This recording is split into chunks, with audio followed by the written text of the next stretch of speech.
Republic Bangla. আপনাদের সঙ্গে রয়েছি আমি বিশাখা। জন্মলগ্ন থেকেই আমাদের বার্তা ছিল কথা হবে চোখে চোখ রেখে।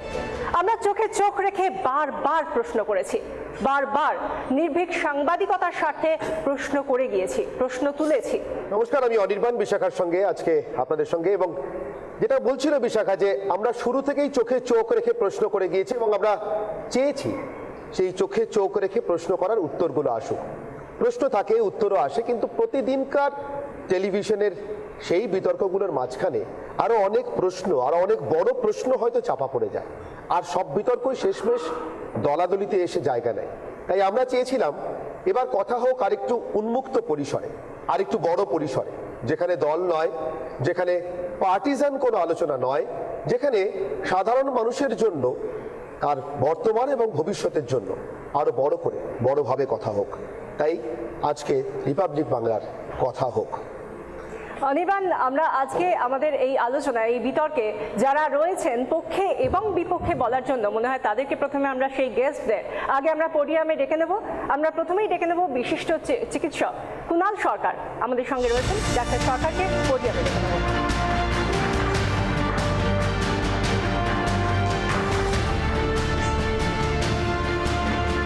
আমি ডেকে নেব ভারতীয় জনতা পার্টির সর্বভারতীয় সহসভাপতি, রাজ্যের সাংসদ দিলীপ ঘোষ মহাশয়। এরপর আমরা ডেকে নেব একজন যিনি আমাদের মধ্যে রয়েছেন অত্যন্ত নীতিনিষ্ঠ একজন ব্যক্তি, প্রাক্তন আইপিএস অফিসার নজরুল ইসলাম। তাকে আমরা ডেকে নেব পোডিয়ামে।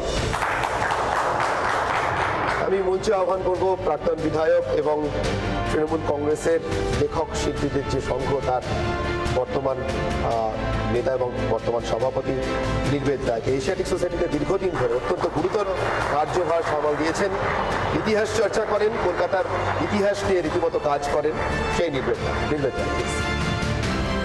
এবার আমরা ডেকে নেব বিশিষ্ট অর্থনীতিবিদ অধ্যাপক সুমন মুখোপাধ্যায় আমাদের সঙ্গে রয়েছেন। তাকে ডেকে নেব পোডিয়ামে।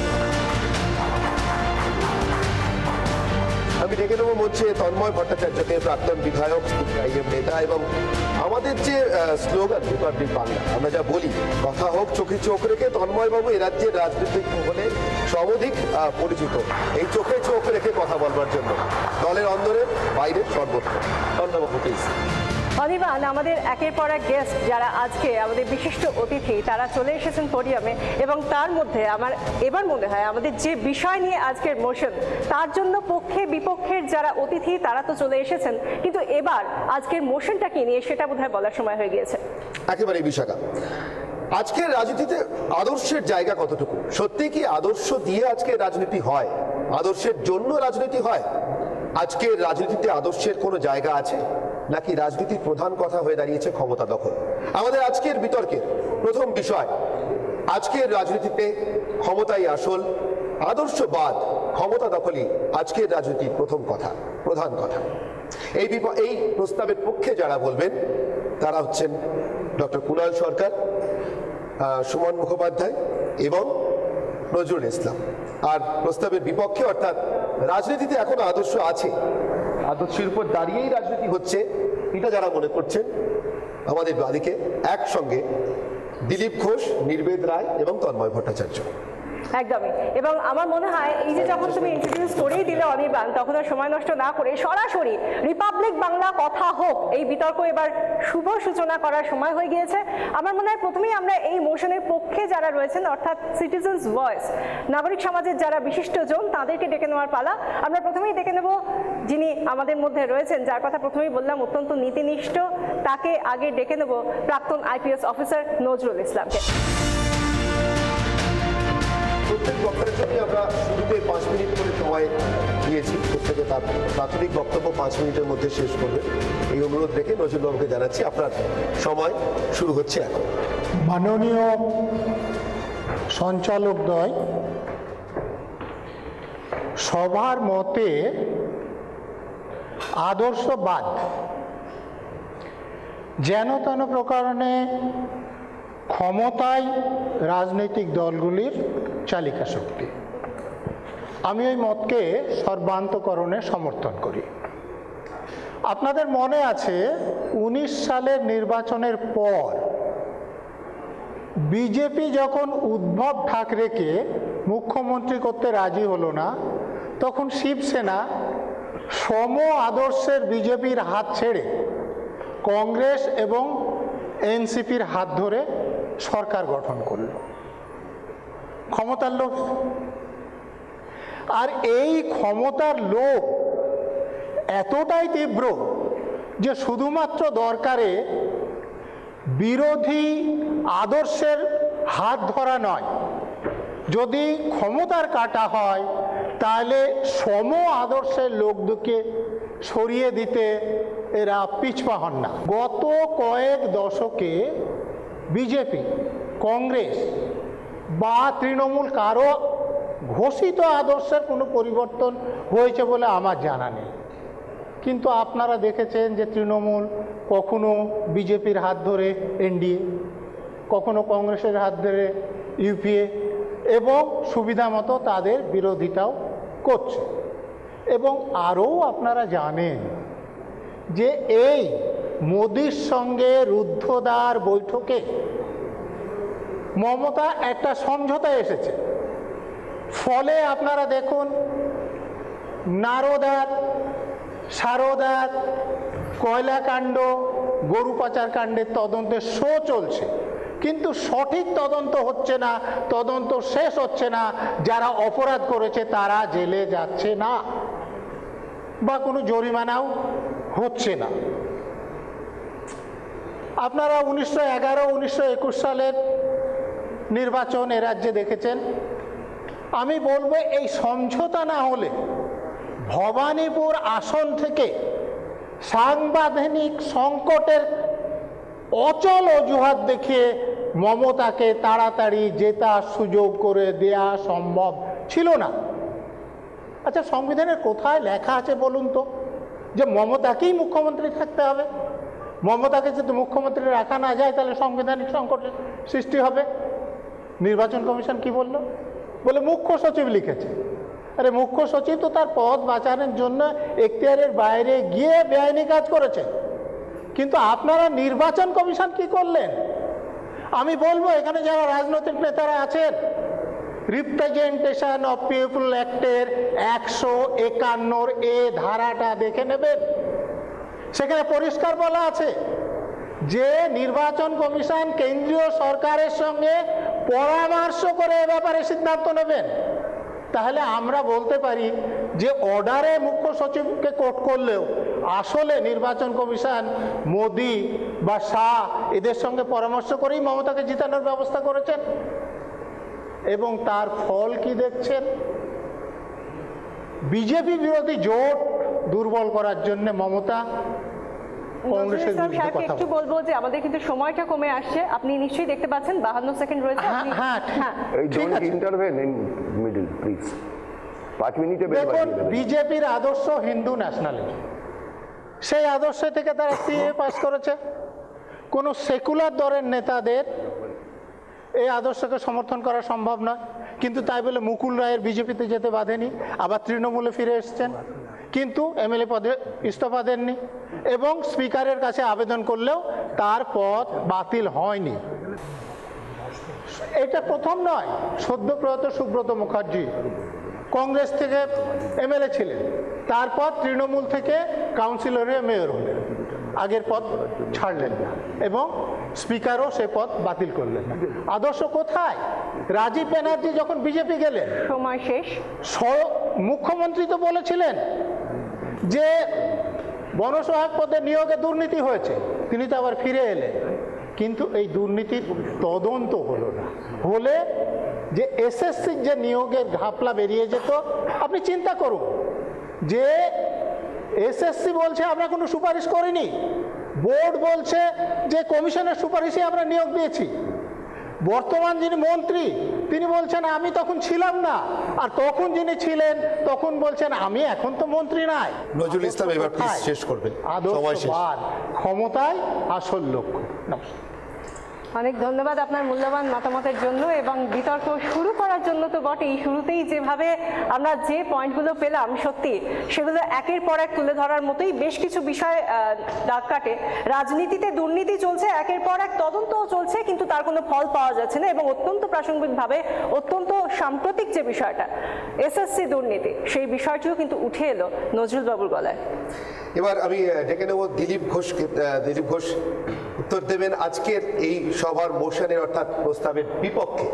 দিলীপ বাবুদের বক্তব্য, এখনো রাজনীতিতে আদর্শ আছে। দিলীপ বাবু। মঞ্চে উপস্থিত সমস্ত সমাজের বিভিন্ন ক্ষেত্রে প্রতিষ্ঠিত অভিজ্ঞ বক্তাগণ, সঞ্চালকগণ, আমার সামনে দর্শক আসনে উপস্থিত ও বিশিষ্ট নাগরিকগণ, সবাইকে আমার নমস্কার। আজকের বিষয় খুবই গুরুত্বপূর্ণ, সময়োপযোগী।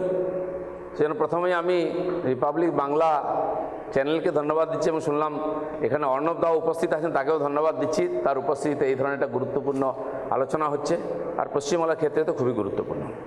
মাননীয় নজরুলবাবু আমার সামনে বলেছেন, বিশিষ্ট ব্যক্তি, উনি প্রশাসনে বহু বছর কাটিয়েছেন, তার অভিজ্ঞতা এবং বর্তমান পরিস্থিতিতে যিনি এটা দেখেছেন বলেছেন।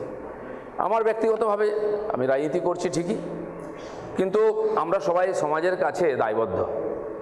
আর সব কিছু সমাজের জন্য, রাজনীতি হোক, শিক্ষা হোক, প্রশাসন, যা কিছু ব্যক্তিগতভাবে ব্যবসা করি বা মিডিয়া হোক। আজ হয়তো এমন পরিস্থিতি তৈরি হচ্ছে রাজনীতির ক্ষেত্রে, যা দেখে মানুষের মনে এটাই ধারণা হয়ে গেছে আদর্শবাদ, ক্ষমতাই সব। আমার মনে হয় এটা ঠিক নয়। সাময়িক বিকৃতি, এর পরিবর্তন হওয়ার দরকার আছে। তাহলে না এর রাজনীতির দরকার আছে, না এত তামঝামের দরকার আছে। এর দ্বারা কারোই কোনো কল্যাণ হয় না। যদি আমরা মনে করি রাজনীতির সর্বোচ্চ উদ্দেশ্য হচ্ছে কল্যাণের, সমাজের কল্যাণ করা, আর সবারই তাই থাকে, পার্টি বলুন, অন্যান্য কিছু বলুন, মিডিয়ার বলুন, কিন্তু সমাজের কল্যাণ কখন হবে? তার জন্য একটা ভালো নীতি চাই, যেটাকে আমরা আদর্শ বলছি। আর সেই আদর্শকে প্রতিফলিত করার জন্য বিশেষ কর্মপদ্ধতি, কার্যপদ্ধতি চাই, একটা পথ চাই। আমাদের দেশে বলা হয়েছে সাধ্য মানে উদ্দেশ্য ঠিক হওয়া চাই, আর সাধনও ঠিক হওয়া চাই, মানে সেখানে পৌঁছাবার রাস্তাটাও ঠিক হওয়া চাই। যদি সাধ্য আপনার খুব উন্নত কিন্তু সাধন ঠিক নয়, রাস্তা ঠিক নয়, যেভাবে খুন খারাপির মাধ্যমে রাজনীতি করার চেষ্টা হচ্ছে, বিকৃতি দুর্নীতির মাধ্যমে হচ্ছে, ওইখান থেকে কিছু ভালো হবে লোকের ধারণা নাই বা হওয়ার সম্ভাবনা কম। সেই জন্য রাজনীতি যদি সমাজের স্বার্থে হয়, সমাজের কল্যাণে হয়, রাজনীতির আদর্শ থাকা চাই, আর সে আদর্শকে প্রতিফলিত করার জন্য রাস্তা চাই। উদ্দেশ্য ভালো চাই, উদ্দেশ্যে পৌঁছানোর রাস্তাটাও ভালো চাই, সৎ উদ্দেশ্য, সৎ পথে যাও, তা নাহলে কিন্তু কারো কোনো কল্যাণ হয় না। এটা হতে পারে খালি রাজনীতিটা আজকে এত ব্যাপক, তাকে বারবার দেখানো হয়, মিডিয়াতে এতে চর্চা হয় বলে সেটা নিয়ে আমরা সবাই ভাবি বা দেখি, তার ভুল ত্রুটিগুলো দেখি। সমাজে কোথায় বিকৃতি নাই, কোথায় পতন নাই, কোথায় দুর্নীতি নাই? মিডিয়াতে নেই, পুলিশ বিভাগে নেই, প্রশাসনে নেই, পরিবারের মধ্যে নেই। পতন সব জায়গায় হয়, তার সংস্কার করতে হয়। সেজন্য ভারতবর্ষের পদ্ধতি আছে, যুগে যুগে ভগবানও এসছেন, আমাদের সমাজের বিশিষ্ট ব্যক্তিরা সমাজ সংস্কার করে এসছেন, তারা সমাজকে ঠিক রাস্তায় আনার চেষ্টা করেছেন। হতে পারে এই রাজনীতিকে ঠিক করার জন্য কাউকে আসতে হবে, চেষ্টা করতে হবে। আমরা যারা আছি আমাদেরও দায়িত্ব আছে, এই রাস্তায় আসবে ঠিক। হয়তো কিছু লোক বা কিছু পার্টিকে দেখে এই ধরনের ধারণা তৈরি হচ্ছে, আমি বলছি এটা ঠিক নয়। যদি হয়ে থাকে এটা ঠিক নয়, পরিবর্তন হওয়ার দরকার আছে, আমরা করব। কারণ সমাজ রাজনীতি থেকে অনেক কিছু আশা করে, আর রাজনীতি এমন একটা জায়গা যেখানে অনেক সম্ভাবনা আছে, সম্ভাবনা থাকলে সমস্যা থাকে। তো সেই জন্য সেই সমস্যা দূর করে এগিয়ে যাওয়ার দায়িত্ব আমাদের সবার আছে। এই ভুল ধারণাকে ঠিক করার চ্যালেঞ্জ নিতে হবে। এখন কে চ্যালেঞ্জ নেবে? সেই চ্যালেঞ্জ নেওয়ার লোক চাই, সাহস চাই, দম চাই। তার জন্য নিজের এই সুখ সুবিধা থেকে নিজেকে দূরে রাখতে হবে একটু। সবাই যদি ওই সুবিধার সঙ্গে যুক্ত হয়ে যান তখন এই বিকৃতি হবে। আজ আমরা দেখছি পার্টি ছেড়ে একে চলে যাচ্ছে অন্য পার্টিতে, একেবারে বিপরীত মেরুতে লোক হাসাহাসির ব্যাপার হয়ে যাচ্ছে। কাল পর্যন্ত যে লোকটাকে আমরা খুব সম্মান দিচ্ছিলাম, খুব বড় নেতা, ভালো লোক এসে ভাবছিলাম, একটা ডিসিশনে একটা দিনের ফলেতে একদম পুরো পাল্টে যাচ্ছে। সার্বিকভাবে কী হচ্ছে এই ঘটনা দেখার ফলে, যাদের নিয়ে টিভি মিডিয়াতে সমাজে খুব হৈহুল্লোড় হয়, নাচানাচি হয়, জয় জয়কার হয়, হঠাৎ যদি তিনি এ ধরনের কাজ করেন সমাজের মধ্যে খুব হতাশা আসে। মিডিয়া বা সাধারণ মানুষ হয়তো এটা নিয়ে মজা করতে পারেন, আনন্দ করতে পারেন, আমি বিরোধী আছি তো আমি তাকে নিয়ে, আমার বন্ধুকে নিয়ে হাসাহাসি করতেই পারি, এটা কোনো সমাধান নয়, এটা সমস্যা আরও বাড়ে। আমার মনে হয় এই ধরনের ঘটনা না ঘটে, তার জন্য সবাই চেষ্টা করা উচিত। যদি আমি একজন পার্টির কেউ হই, আমার দায়িত্ব আছে ওই ধরনের লোককে আমার পার্টিতে গুরুত্ব না দেওয়া। পার্টির কিছু বাধ্যবাধকতা থাকে, রাজনীতিতে জিততে হয়, কারণ আপনি যদি কল্যাণ করতে চান পার্টিকে ক্ষমতায় যেতে হবে। ক্ষমতায় না আপনি কিছু করতে পারবেন রাজনৈতিক পার্টি হিসাবে, সংবিধান আপনার রাস্তা বেঁধে দিয়েছে। তো ক্ষমতায় যাওয়ার জন্য যে রাস্তাটা অবলম্বন করা হয় সেটা সবসময় গণ্ডগোল। আর এটা আজ নয়, পৌরাণিক ঐতিহাসিক কাল থেকে রাজা শাসকরা ক্ষমতায় থাকার জন্য সব কিছু করেছেন, তার একটুখানি রংচং পাল্টেছে, সেই পদ্ধতি রয়েছে আর এটা থাকে। কিন্তু সেটা যদি সমাজে প্রভাবী হয়ে যায়, মূল উদ্দেশ্যকে ছাপিয়ে নিয়ে যায়, চাপা দিয়ে দেয়, তখন মনে হয় যে রাজনীতির প্রয়োজন নেই, এই কাজের প্রয়োজন নাই, এর পরিবর্তন দরকার আছে, আর সবসময় পরিবর্তন করার দরকার আছে। আমরা কিছু লোককে মনে রাখি রাজনীতি, যারা এই ধরনের কাজ করেছেন, তারা এই ধরনের প্রলোভনে পড়েননি, তারা নীতি আদর্শের জন্য স্যাক্রিফাইস করেছেন, লড়াই করেছেন, আর তার জন্য নিশ্চয়ই একটা বড় আদর্শবাদ দরকার ছিল। আমার দুজন বরিষ্ঠ নেতা এখানে বসে আছেন, মাননীয় নির্বেদ দাস সবার অভিভাবকের মতো, তিনি একটা রাজনৈতিক বিচারধারা থেকে এসছেন, হয়তো অন্য জায়গায় আছেন আজকে। পাশে মাননীয় তন্ময় দা, আমার দাদা বন্ধু, একসময় বিধানসভায় থেকেছি, খুব কট্টর কমিউনিস্ট, আর মুখে যা আছে বলে দেন। আমি খাইটা ওনাকে ফলো করি, তো এটা বলার দম থাকা আছে, তাহলে টিকিট পাবে না, তাহলে পদ পাবে না, এইখানে এসে মার খেয়ে যায়। যখন এই প্রলোভন থেকে বাঁচাতে পারবে, কেউ স্যাক্রিফাইস করতে রাজি থাকবে, তখন হবে। এর আগে আমাদের সমাজে, আমাদের দেশে অনেক লোক ছিলেন এরকম, তাই রাজনীতিক নেতা, নীতি, পার্টি সম্বন্ধে লোকের উচ্চ ধারণা ছিল, যুবকরা রাজনীতি করতে আসতেন। আজ যে ধরনের রাজনীতি চলছে, রাজনীতির নামে ব্যবসা চলছে, এতে আমাদের ভবিষ্যৎ প্রজন্ম, যুব সমাজ আর কি রাজনীতি করতে আসবে? হ্যাঁ, তারা যেমন বিজনেস করছে, মাল্টিন্যাশনাল কোম্পানিতে যাচ্ছে, প্যাকেজ নিচ্ছে, ঠিক রাজনীতিতে ওইভাবেই আসবে বিজনেস করার জন্য। আমি কমপক্ষে একজন রাজনীতিবিদ হিসাবে, সমাজে একজন সাধারণ কর্মী হিসাবে, আমি চাই না রাজনীতিটা এরকম হোক, তার জন্য আমি লড়তে রাজি আছি।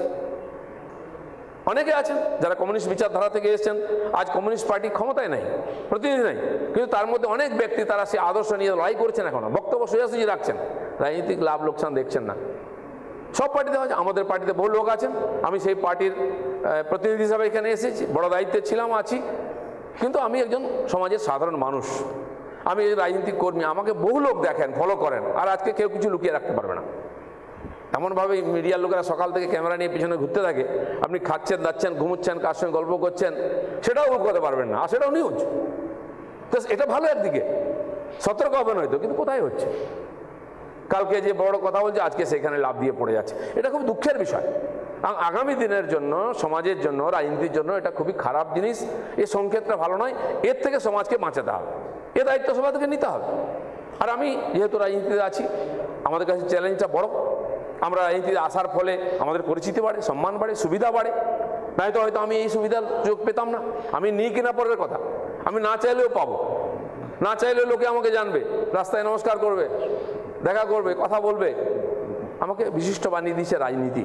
কিন্তু সেই রাজনীতিকে আমি কি দিয়েছি? রাজনীতিকে আমার হাত দিয়ে রাজনীতির পতন হচ্ছে না উত্থান হচ্ছে, এই দায়িত্ব আমাকে নিতে হবে, দেখতে হবে।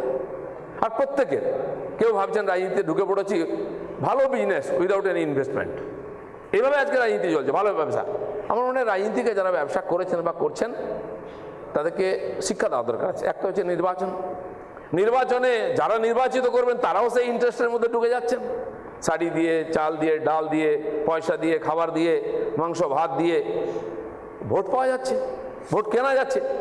তো যদি যারা আমাদের নির্বাচক তারা যদি বিক্রি হন, নির্বাচিত ব্যক্তিও বিক্রি হবে, সে তো ইনভেস্ট করেছে। আমার মনে হয় সমাজের নিচের স্তর থেকে এই পরিবর্তনটা আসা উচিত, যেটা সমাজের হিতে, আর তার জন্য সবার দায়িত্ব আছে। রাজনীতিবিদ, তাদেরকে সমালোচনা করি, তাকে দেখা যায়, কিন্তু যারা করেন বা সমাজের সাধারণ মানুষ, আমি তো বলছি তারাই ঠিক করেন কে নেতা হবে। এবং তিনি যদি তার প্রদর্শিত পথে না যান, আমার প্রতীকে একজন জিতলো, দিয়ে অন্য পার্টিতে চলে গেল, সুবিধা নিল, পরের বার তাকে শিক্ষা দেওয়া উচিত, সে ভয়ে দাঁড়াবে না ভোটে, এরকম জাগ্রত জনতা হওয়া উচিত। আমার মনে হয় তাহলে এই ধরনের ধান্দা বন্ধ হবে।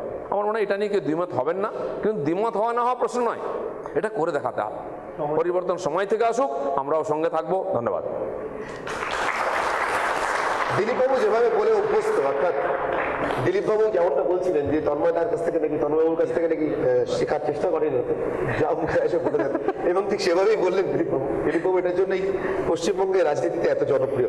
আমি এরপরে বিশাখাকে অনুরোধ করব। একদমই আমরা দিলীপ বাবুর কথা থেকে যে কিউ লাইনটা পেলাম সেই কিউ লাইনটা ধরেই আমরা পরবর্তী বক্তাকে ডেকে নেব, কিন্তু সেই কিউ লাইনটা আমার কাছে যেটা ভীষণ গ্রহণযোগ্য বলে মনে হয়েছে অনির্বাণ, একদিকে বলা হলো তিনি যেটা বললেন যে জনপ্রতিনিধিরা তারা নিজেরা পদ পাবেন না, হয়তো এই ভয় থেকে অনেক সময় সত্যি কথা বলার পথ থেকে তিনি সরে আসেন, এবং সেই সঙ্গে আরও একটি পয়েন্ট তিনি বললেন যে সাধারণ মানুষ, সাধারণ নাগরিকরা তাদেরও একটা দায়িত্ব রয়েছে, তাদের উপরও দায়িত্ব বর্তায় যে তারা তাকে বেছে নেবেন এবং কোন নীতি নিয়ে তারা চলবেন, সেই জায়গা থেকে তাদের সচেতনতারও প্রয়োজন রয়েছে। আমরা এই নিয়ে কথা বলার জন্য, অর্থাৎ আজকের মোশনের পক্ষে কথা বলার জন্য ডেকে নেব বিশিষ্ট চিকিৎসক ডাক্তার কুণাল সরকারকে।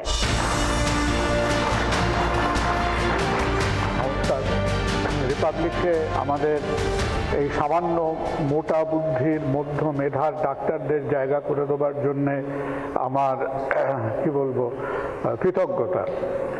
প্রথম হলো দেখুন, আমরা এই বছর দেড়েক ধরে নানান রকম ভুল ভাল কোভিড হেনা টানা লাফালাফি করে আমাদের কেউ এধার ওধার ডাকে না। তো হঠাৎ করে সেদিন দুটো বিয়েবাড়ির নেমন্তন্ন এসে গেছিল। তো আমি বিয়েবাড়ির কার্ড নিয়ে কি করলাম, এখন এক একটা জায়গা হয় না মেগা কমপ্লেক্স মতো, একসঙ্গে 5-6টা বিয়েবাড়ি হয়, গিয়ে দেখি যে সুস্মিতের সঙ্গে সুস্মিতার বিয়ে, এটা আমি খেয়াল না করে ভুল বিয়েবাড়িতে ঢুকে পড়েছি। এবং ডাকতে যাচ্ছি, আমাদের ডাক্তারদের একটা অভুক্ত গোবেচারার মতো চেহারা, লোকের দেখে একটু করুণা করে বলল অনেকদিন খাওয়া দাওয়া হয়নি, আসুন ভুল হলো কি হবে, দুটো খেয়ে যান আর কি। তো আমার মনে হয় ভুল বিয়েবাড়িতে ঢুকে পড়ার মতো একটা আইডেন্টিটি ক্রাইসিস এখন, কিন্তু সেদিন আমার এক বন্ধুকে আমি জানতাম কিছুদিন আগে, তিনি অমুক দলে আছেন, তিনি ক দলে আছেন, আমার সঙ্গে একটা বিরাট জ্ঞানগর্ভ আলোচনা করে 5 মিনিটের ফোন কলে 4.5 মিনিটে বললো আমি দলটা পাল্টে ফেলেছি, আমি এখন অন্য দলে চলে গেছি।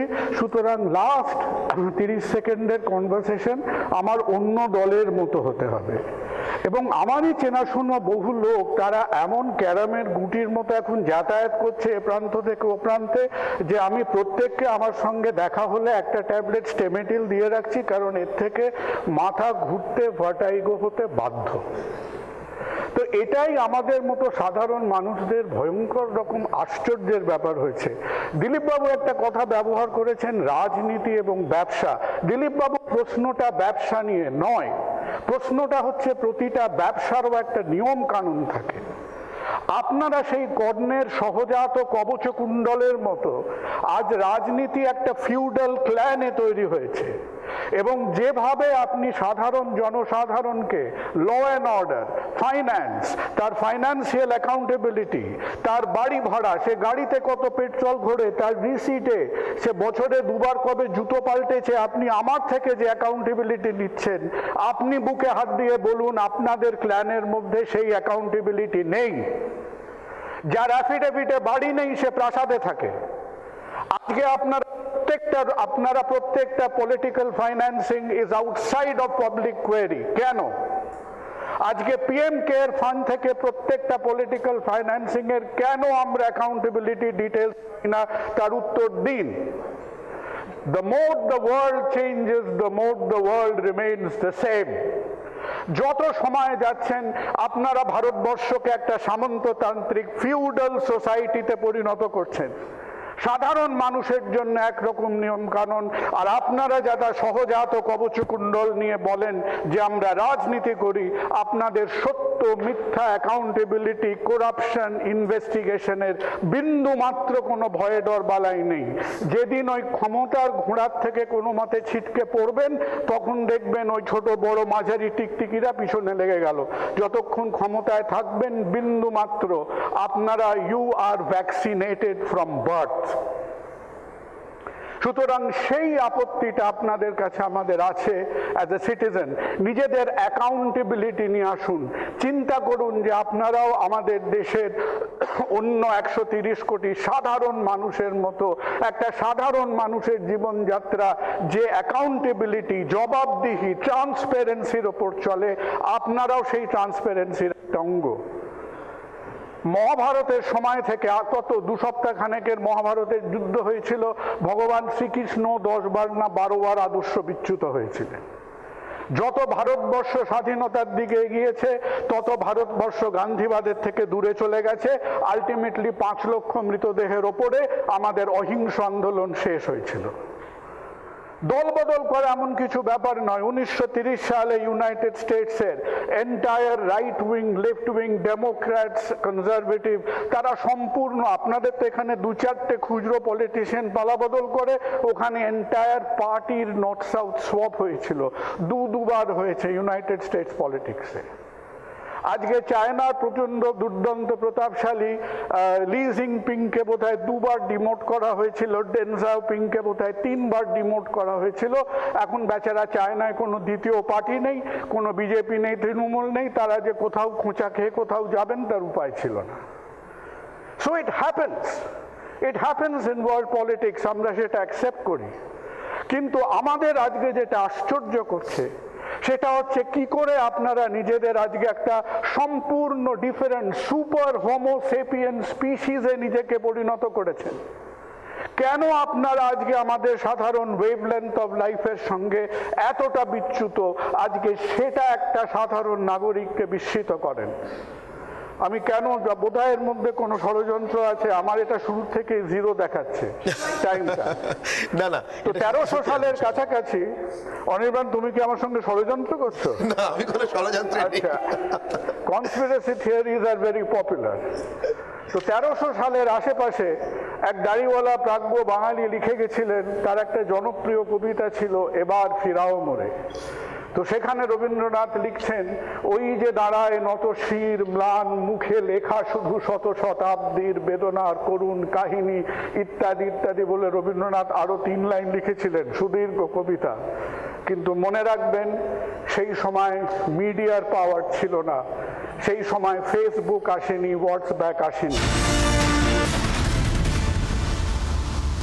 আজকের দিনে গণমাধ্যমের মধ্যে দিয়ে মানুষ প্রতিবাদ করবে, মানুষ গর্জে উঠবে, এবং আপনাদের মধ্যে যদি জবাবদিহি করার সৎ সাহসটা না থাকেন, দ্বিতীয়বার ভেবে দেখবেন যে আপনারা ভারতীয় রাজনীতির যে মানের মেরুদণ্ড তাকে এক বিকৃত জড়ভড়তে পরিণত করবেন কি করবেন না, সেই প্রশ্ন জাতির মধ্যে থাকবে, মানুষের মধ্যে থাকবে। নমস্কার। অনেক ধন্যবাদ ডাক্তার চিকিৎসক কুণাল সরকারকে। কুণালবাবুর বক্তব্যে এক কথাই আমরা বলতে পারি, যা উঠে এলো তা নাগরিক সমাজের কথা, নাগরিক সমাজের ব্যথা বলি, বেদনা বলি, প্রতিবাদ বলি, এবং কুণালবাবু সেটাকে যেভাবে রিপ্রেজেন্ট করলেন তাতে আমি একটাই কথা বলতে পারি যে নিশ্চিতভাবে কুণালবাবু রিপাবলিক বাংলার জন্মের অনেক অনেক আগে থেকে চিকিৎসক হিসেবে মানুষকে সেবা করে চলেছেন, কিন্তু কোথাও একটা ভীষণ টিউনের মিল খুঁজে পেলাম, ওই চোখে চোখ রেখে কথার মতো। দেখা যাক সে কথার কি উত্তর আসে। আমি ডেকে নেব নির্বেদ রায়কে। দুটো ব্যাপার বলে আলোচনাটা শুরু করি। প্রথম ব্যাপার হলো যে এখানে যারা বিরোধী পক্ষে আছেন আমাদের, তাদের বক্তব্যটা শুনতে ভালো লাগছে। আর দ্বিতীয় বক্তব্য হলো যে তাদের বক্তব্যের পরিপ্রেক্ষিতে একটা জিনিস পরিষ্কার, যে আমাদের এই যে রিপাবলিক বাংলা,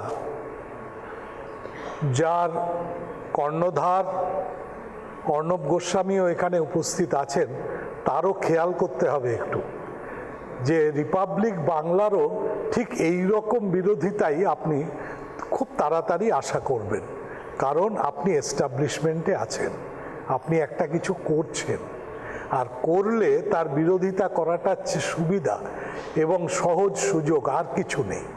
ফলে বিরোধিতা মানেই হচ্ছে গিয়ে একটা পরিসর, যে পরিসরে আমরা কিন্তু কাজকর্ম করতে পছন্দ করি। এবং সেই সুবাদেই আমারও খুব ভালো লাগলো যে আমাদের বিরুদ্ধে যখন বলছেন তখন ওনারা খুব সুন্দর বলছেন। এখন প্রশ্ন হতে পারে, আপনারা করতে পারেন যে ওনারাও তো একটা বিশিষ্ট মানুষ, তো ওনাদের প্রশ্নগুলোর আপনি বিরোধিতা করছেন না কেন? তো আমার বক্তব্য হবে যে আপাতত আজকের খেলায় তো ওনারা বিরোধী পক্ষ, পরের খেলায় যখন আমরা বিরোধী পক্ষে থাকবো তখন আমাদের বক্তব্যগুলো ঠিক সুন্দর লাগবে, অতটাই, এটাই নিয়ম।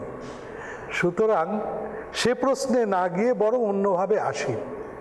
কেন এই প্রশ্নটা এলো তার কারণ হচ্ছে যে যারা কোনো কিছু এস্টাবলিশ করে সেটা সময়ের কাছে বিচার হয়, জনতার আদালতে বিচার হয় এবং শেষ পর্যন্ত তারা ঠিক করছেন না ভুল করছেন এটা জনতা ঠিক করে, মানুষ ঠিক করে, ইতিহাস ঠিক করে এবং ব্যক্তিটি বৃহৎ হন অথবা ক্ষুদ্র হন। কীরকম কথা হলো? কথাটা এইরকম দাঁড়ালো যে আজকে এই মুহূর্তে ইন্দিরা গান্ধী কেমন ছিলেন এই আলোচনাটা যদি করা যায় তাহলে দেশের অনেকাংশের বহু মানুষই তাকে ভালো বলবেন, তাকে বিশিষ্ট রাজনৈতিক নেত্রী বলবেন, আরও অনেক অনেক কথা বলবেন। কারণ একটা, প্রথমে মহিলা হিসাবে তিনি ভারতবর্ষ চালিয়েছেন এবং বাংলাদেশ তৈরি করেছেন। এর পরে আর বিশিষ্ট কথা বলার খুব বেশি কিছু থাকবে না। যখন বিষয় মানে অত্যন্ত ভালো মানুষ, যারা চিন্তাশীল মানুষ, যারা বুদ্ধিজীবী মানুষ, যারা যখন আলোচনা করবেন তখন বলবেন যে এই এই জায়গাটায় ওনার ভুল ছিল, এই এমার্জেন্সিটা ঠিক হয়নি, ইত্যাদি ইত্যাদি। কিন্তু মূলত এই ভদ্রমহিলা সম্পর্কে মানুষের একটা গভীর শ্রদ্ধা থাকে। এবার প্রশ্ন হলো, তাহলে আপনি যদি এখন জিজ্ঞাসা করেন জওহরলাল নেহেরু কেমন ছিলেন, লোকে বলবেন ঠিক আছে, তেমন নয়, এটা আমাদের জেনারেশনের কথা। ঠিক আছে, তেমন ঠিক আছে, ভালো ছিলেন, দ্যাটস অল। কেন? কারণ জওহরলাল নেহেরু যেগুলো করেছিলেন তার একটিও আমাদের মনে নেই যেটি ভারতবর্ষের উন্নয়নের জন্য জওহরলাল নেহেরু করে গেছিলেন। তৃতীয় প্রশ্ন হলো, এবার যদি জিজ্ঞাসা করেন লাল বাহাদুর শাস্ত্রী কেমন ছিলেন, তাহলে আমরা কিছুই বলতে পারবো না, শুধু জানি এই ভদ্রলোক দেশের বাইরে গিয়ে মারা গিয়েছিলেন, আর বাইরে কিছু জানি না। তাহলে এই অবস্থায় দাঁড়িয়ে আমি কাকে খারাপ বলবো, কাকে ভালো বলবো? আমি যারা খারাপ বলছেন তাদের বরং একটা দিকে রাখি, যেটা আমি একটু আগে বললাম যে আমরাও যখন খারাপ বলবো কারোর বিরুদ্ধে বা সমালোচনা করব, খারাপ শব্দটা খারাপ, সুতরাং আমি খারাপ শব্দটাকে উইথড্র করলাম, সমালোচনা করব, তখন আমরা কিন্তু যে সমালোচনাগুলো করব সেগুলো খুব মনস্তাত্ত্বিকভাবে খানিকটা আঘাত করলেও মূলত তা দিয়ে কোনো কাজ হবে না। কারণ তারা আমাদের বড়জোর আমাদের কাজটাকেই একটু ঠিক করতে বলছেন, এখানে একটু ভুল আছে, একটু ঠিক করে নাও, এখানটায় একটু ভুল হচ্ছিল, একটু ঠিক করা দরকার, তার বাইরে কিছু বলছেন না। তাহলে আমরা দেখব যে কি করণীয়। মার্কস একটা তত্ত্ব লিখেছিলেন, কার্ল মার্কস এবং ফ্রেডরিক অ্যাঙ্গেলস। সেই কার্ল মার্কসের কমিউনিস্ট ম্যানিফেস্টোতে কার্ল মার্কস অপূর্ব, জার্মান ভাষায় লেখা, কিন্তু পরবর্তীকালে ইংরেজি হয়েছিল, আপনারা জানেন। Europe has seen the spectre of communism. বাংলায় আমরা লিখেছি ইউরোপ ভূত দেখেছে, কমিউনিজমের ভূত। আর সেই ভূতকে ঝেড়ে ফেলার জন্যে এক পবিত্র জোটে সামিল হয়েছে ইউরোপের যত সাবেকি শক্তি, পোপ এবং জার, মেত্তার্নিক এবং গিজো, ফরাসি র্যাডিক্যাল এবং জার্মান পুলিশ গোয়েন্দারা। এরপর আস্তে আস্তে আসছে সমস্ত ম্যানিফেস্টোটা, এবং সে অপূর্ব একটি সাহিত্য কীর্তি। সেই সাহিত্য কীর্তিটার দ্বারা আমরা অনেকে ছাত্রাবস্থায় মুগ্ধ হয়েছি। সময় শেষ, মাঝখানে একটু বললে ভালো, একটু আধ মিনিট আগে বললে একটু সুবিধা হতো। ওকে, তখন কথা বলছিলেন মাঝখানে ইন্টারভেনশন না করতে, ঠিক আছে প্লিজ। ঠিক আছে, আপনি 30 সেকেন্ড। তো আমি ঠিক এই মুহূর্তে শেষ করার অবস্থায় ছিলাম না, কিন্তু শেষ তো করতে হবে, সময়ের প্রশ্ন আছে। সুতরাং আপনাদের বলি, সুতরাং এইটা যখন কার্ল মার্কস লিখেছিলেন তখন কিন্তু পৃথিবী কার্ল মার্কসের কথা ভাবেননি। ভেবেছেন কখন? যখন সোভিয়েত রাশিয়া, জার্মানি, ইংল্যান্ড এরা যখন ভেবেছেন, এবং সোভিয়েত রাশিয়া থেকে চীন পর্যন্ত তারা যখন পৃথিবীর বৃহত্তম মানব সমাজকে নিয়ে এই মার্কসিস্ট লিটারেচারটাকে ফলো করেছে, তখন থেকে ভেবেছে। একইভাবে গান্ধীর কথা পৃথিবী ভেবেছে কখন? যখন গান্ধীর কথা ভেবে দেশটাকে, সারা দেশ ভারতবর্ষ গান্ধীকে সামনে রেখে বিশাল করে দেশ স্বাধীন হয়েছে বা ইত্যাদি ইত্যাদি হয়েছে। কিন্তু এই যে তত্ত্ব, এর নিশ্চয়ই এর সমালোচনা হবে, এর আলোচনা হবে, কিন্তু সব কিছুর শেষে এটা নষ্ট হয়ে যাবে না, এটা বিনষ্ট হবে না। এই আলোচনাগুলো বেঁচে থাকবে এবং বেঁচে থাকার সঙ্গে এই নিরন্তর এই মানুষের সঙ্গে তার সমালোচনা থাকবে যে এটা করলে আরও ভালো হতো, এটাই বোধহয় করার কথা উনি বলেছিলেন, করা হয়নি। সুতরাং সেটা যেদিন করা হবে সেদিন নিশ্চয়ই আমরা সবাই স্বাগত জানাবো, কিন্তু তার জন্যেই বড়জোর আমার বিরোধী পক্ষকে আমি ভালোবাসছি, স্বাগত জানাচ্ছি, কিন্তু তার থেকে বেশি কিছু নয়, যতদিন না নতুন কোনো তত্ত্ব তারা তৈরি করতে পারছেন। নমস্কার। পড়াশোনার জন্য বা অন্য কোনো কারণে দর্শন পড়েছি তারা জানি মিলিন্দ থেকে চাণক্য ডিলেমা বলে একটা বস্তু, আপনাকে গরুর শিকের মাঝখানে বসিয়ে দেবেন এবং তারপর আপনি ঠিক করতে পারবেন এটা কোন দিকে যাবেন। নিজেবেদবাবু প্রায় সেরকম অবস্থায় করে ছাড়লেন আমাদের আর কি। নিজেও তো তাই। এবং অনির্বাণ, সেই সঙ্গে আমরা ইতিহাস থেকে বর্তমান চাকাটা ঘুরে গেল অনেকটা সময় পর্যন্ত, এবং ইন্দিরা গান্ধী থেকে জওহরলাল নেহেরু থেকে লাল বাহাদুর শাস্ত্রী, অনেকটা সময় ব্যক্তি নিয়ে আমরা কিন্তু ঘুরে এলাম ইতিহাসের পাতা জুড়ে। আর তার মধ্যে থেকেই যে বিষয়টা প্রাধান্য পেল তা হলো আদর্শ অবশ্যই আছে, আদর্শ অবশ্যই বিদ্যমান, এবং সেই মোশনটা নিয়েই এবার যারা পক্ষে বলবেন তাদের মধ্যে থেকে আমি এবার ডেকে নেব যিনি এখনকার বক্তা, বিশিষ্ট অর্থনীতিবিদ অধ্যাপক সুমন মুখোপাধ্যায়কে।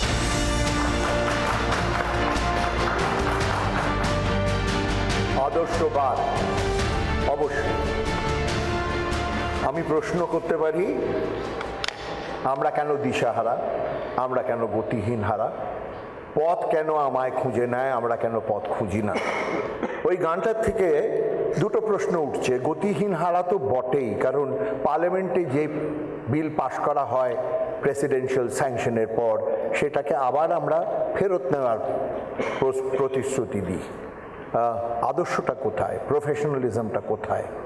আমরা কি ভেবেচিন্তে এই জিনিসগুলো করছি, নাকি করছি কোনো একটা কারণে যে যাতে আমরা ক্ষমতায় থাকতে পারি, যাতে আমরা তুষ্ট করতে পারি?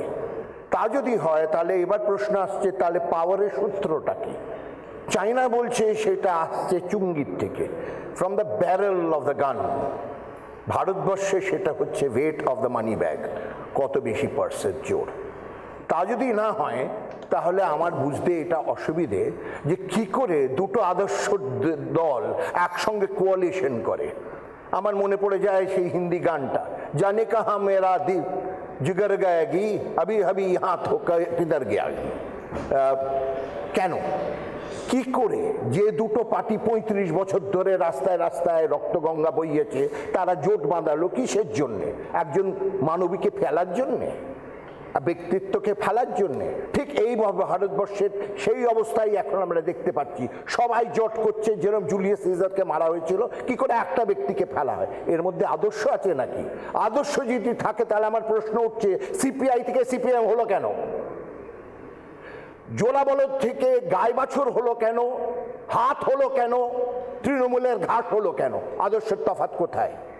স্বতন্ত্র পার্টি লুপ্ত হলো কেন? আদর্শ নিয়ে তো এগুলো কথা হয়। জনসন থেকে বিজেপি হলো কেন? সবই একটা জিনিস, ওই মরিচিকা, কি করে গদি পাবো।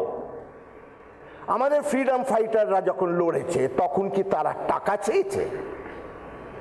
আমরা এখন একজনকেও দেখতে পাই যে টাকা ছাড়া কাজ করে। আপনাদের মাপকাঠি হচ্ছে কত টাকা পাই, এমনকি পার্লামেন্টারিয়ানরাও নিজেদের জন্য চাইছে আমি পার্লামেন্ট থেকে সরে গেলেও আমাদের পেনশন দেওয়া হোক। এই অবস্থায় আদর্শ অনেক দিন আগেই জলাঞ্জলি গেছে, কিন্তু যেটা যায়নি হচ্ছে মনুষ্যত্ব। যেটা বুঝতে হবে, দর্শন ডিপেন্ড করে আমাকে কে চালন করছে। অর্জুনের ছিল কৃষ্ণ, চাণক্য ছিল চন্দ্রগুপ্ত, অ্যারিস্টটল ছিল আলেকজান্ডার, প্রশান্ত কিশোর মমতা ব্যানার্জি।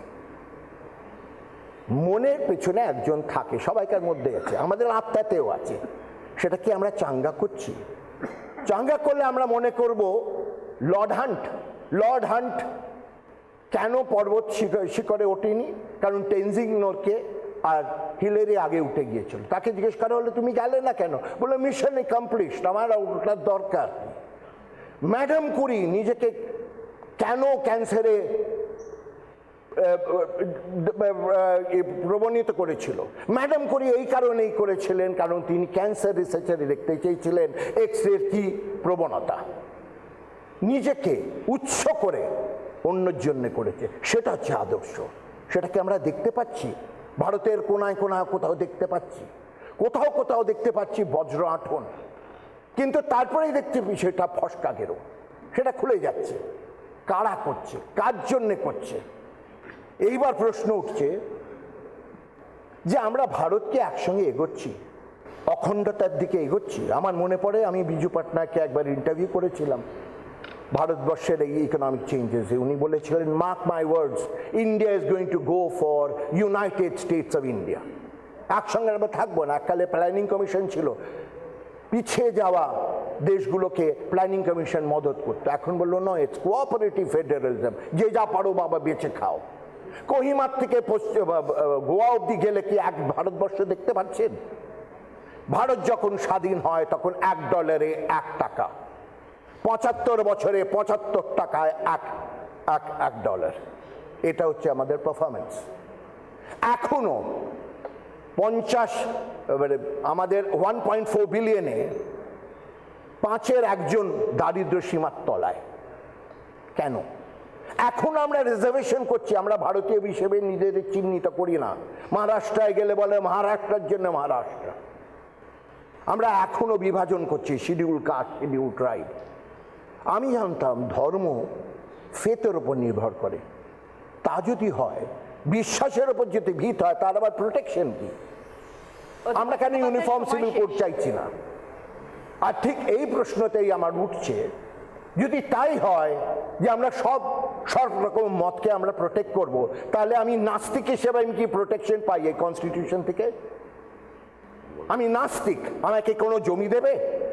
আমার মতামত চালন করার জন্য আমাকে কেউ কোনো জায়গা দেবে না তো? তাহলে এই টাইপের ভণ্ডামির দরকারটা কি?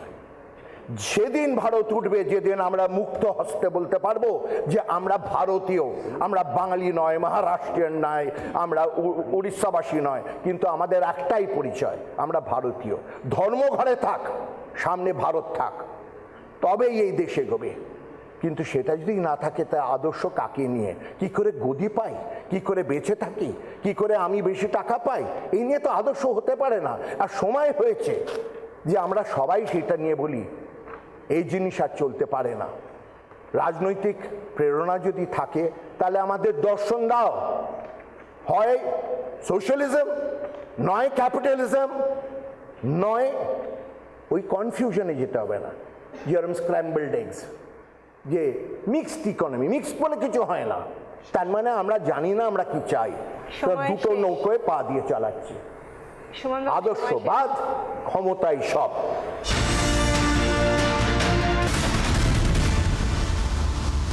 পক্ষ প্রতিপক্ষ তারা জোরের সঙ্গে একজন আরেকজনের কথা কাটছেন, প্রশ্ন প্রতিপ্রশ্ন আসছে এবং এইভাবেই কথা চলছে। আমরা এইভাবেই কথা হোক সেটা চেয়েছিলাম। আমি তন্ময়বাবুকে ডেকে নেব। তন্ময় ভট্টাচার্য, আজকের যে বিতর্ক, এই মুহূর্তে যে বিতর্কের মধ্যে আমরা রয়েছি, আদর্শবাদ, ক্ষমতা দখলই আজকের রাজনৈতিক প্রধান লক্ষ্য, তার শেষ বক্তা এবং উল্টো দিকে অর্থাৎ যারা মোশনের বিরুদ্ধে আছেন তাদেরও শেষ বক্তা। আমি 5.5% ভোট পাওয়া সেই রাজনৈতিক দলটার কর্মী যে মাঝে মাঝে খবরের কাগজে